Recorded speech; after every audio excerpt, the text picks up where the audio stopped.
फैसले का क्या असर पड़ रहा है, सीधा रुक करते हैं गाजीपुर। इस वक्त हमारे साथ किसान नेता योगेंद्र यादव जुड़ गए हैं। शुक्रिया हमसे बात करने के लिए योगेंद्र जी। सबसे पहली प्रतिक्रिया आपकी क्या है, लेकिन ये भी आपसे जानना चाहेंगे कि सवाल ये भी उठ रहे हैं कि टाइमिंग आखिर ये क्यों?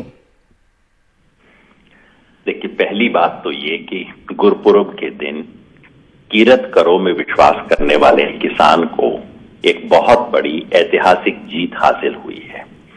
ये सिर्फ किसान आंदोलन की जीत नहीं है, इस देश में किसान के अस्तित्व की जीत है।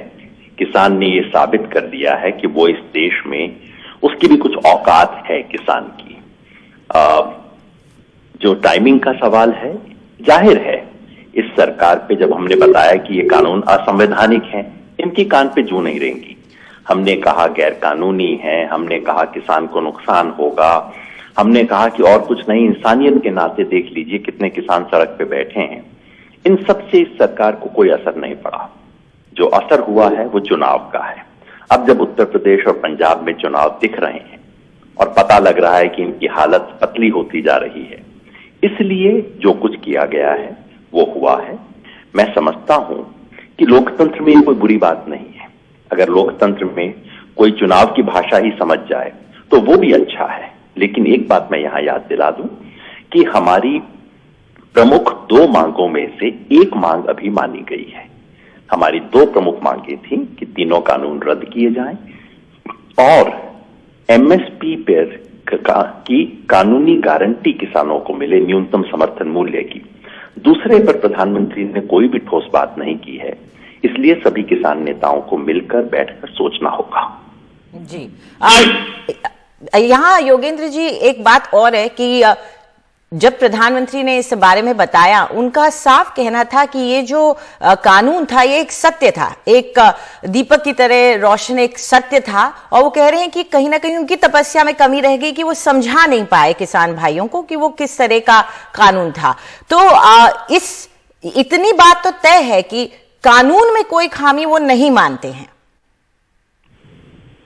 जिसे कहते हैं ना, रस्सी जल गई मगर ऐंठ नहीं गई। दिक्कत इस प्रधानमंत्री के साथ यही है कि इनका अहंकार इनके लिए सबसे बड़ी मुसीबत बन गया है। मैं समझता हूं इंदिरा गांधी के बाद ये दूसरे प्रधानमंत्री हैं जिनमें इतना ज्यादा अहंकार आ गया है कि किसान को समझते हैं कि 5 साल का बच्चा है। 1 साल हो गया बार बार हमें कहते हुए कि भाई हम कोई 5 साल के बच्चे नहीं हैं, हमें पता है हमारे हित में क्या है, हमारे नुकसान में क्या है। और अब तो सरकार कम से कम सुन ले, समझ ले। अगर प्रधानमंत्री को आज भी ये बात समझ नहीं आई तो दुख की बात है, मगर कोई बात नहीं, सीख जाएंगे। जब तक हमें तो मतलब है कि हमारी मुख्य बात मान ली जाए। अगर एमएसपी पर भी हमारी बात मान ली जाएगी तो ये जीत पूर्ण हो जाएगी। फिलहाल आंशिक है। उन्होंने कहा है कि एक कमेटी बनाई जाएगी जिसमें उन्होंने कहा है कि zero budget farming, crop patterns, इन सब चीजों पे बात होगी, लेकिन एमएसपी का नाम उन्होंने अभी लिया नहीं है। लेकिन ये बात जरूरी है कि वो कह रहे हैं कि अब चर्चा जरूर होगी। क्या इससे आपको कुछ उम्मीद लगती है? हमारे पंजाब के किसान कहते हैं जिस काम पे मिट्टी डालनी हो उसके लिए कमेटी बना दो। कमेटी मतलब काम पे मिट्टी। और सरकार के बारे में ये बात सच भी है। सरकार जो काम करना नहीं चाहती उसके बारे में कहती है कि कमेटी बना दी हमने। तो कमेटी तो जाहिर है किसानों को स्वीकार नहीं हो सकती। देश भर के किसान कुछ ठोस अपने लिए लेना चाहते हैं और उनका कहना था कि प्रधानमंत्री जो गिफ्ट हमारे सर पे थोप रहे हैं वो न थोपें और उसके बदले हमें वो दे जो कि हमें चाहिए। किसान को चाहिए कि उसको अपनी मेहनत का सही दाम मिले और किसान को दान नहीं दाम चाहिए। और उसके लिए प्रधानमंत्री ने आज भी कोई ठोस बात नहीं की है। इसकी निराशा अनेक किसानों के मन में रहेगी। हालांकि एक अहंकारी सरकार का सर झुकाना अपने आप में बहुत बहुत बड़ी जीत है, जिसके लिए देश के तमाम किसानों को बधाई दी जानी चाहिए।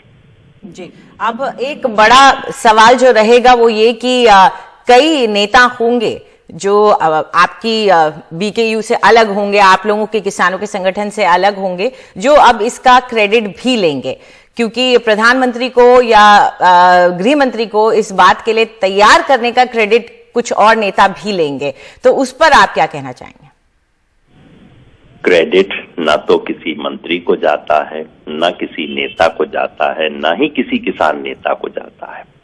क्रेडिट अगर जाता है तो किसान को जाता है, जिसने पिछले 1 साल में ठंड, गर्मी, बरसात की परवाह किए बिना लगातार यहां इस ऐतिहासिक मोर्चे पर उपस्थिति बनाए रखी, जिसने अपने गांव से किसानों के लिए दूध भेजा, सब्जी भेजी, दुआ भेजी, आज उनकी जीत हुई है, किसी भी नेता की नहीं। जी, शुक्रिया हमसे बात करने के लिए। योगेंद्र यादव किसान नेता हमसे बात कर रहे थे और उनका कहना था कि कमेटी जो बनाने की बात कर रहे हैं उस पर ज्यादा भरोसा नहीं है और उनका ये कहना था कि ये पूरा श्रेय जो है उन लोगों पर जाता है जो लगातार वहां पे तटस्थ बैठे रहे।